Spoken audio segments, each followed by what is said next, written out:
हत्या प्रकरणामध्ये वाल्मिक कराड मुख्य सूत्रधार आहे। वाल्मिक कराडच हा सूत्रधार आहे असा आरोपपत्रामध्ये उल्लेख करण्यात आलेला आहे।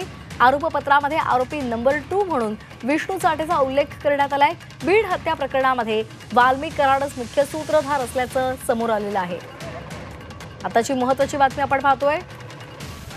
बीड हत्या प्रकरणामध्ये वाल्मिक कराड हा मुख्य सूत्रधार आहे अशी माहिती सूत्रांकडून आता समोर आलेली आहे। या संदर्भात अधिक माहिती घेणार आहोत आमचे प्रतिनिधी विकास माने यांच्याकडून। विकास, काय अधिकचे अपडेट्स आहेत?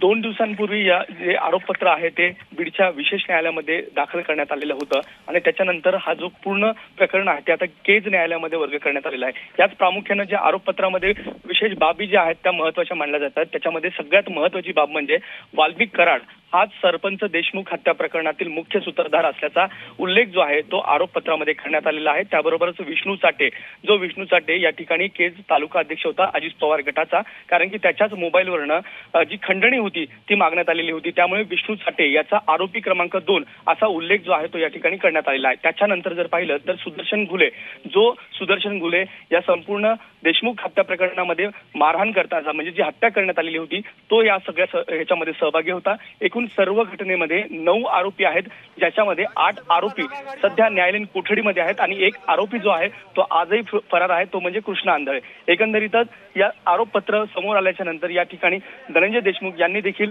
हेच सांगितलेलं आहे की आम्ही पहिल्यापासून हीच मागणी करतो आहे, हेच सांगत आहोत की याच्यामध्ये वाल्मिक कराड हाच मुख्य सूत्रधार असल्याचं धनंजय देशमुख यांनी ही प्रतिक्रिया जी आहे ती देखील आपल्याला दिलेली आहे।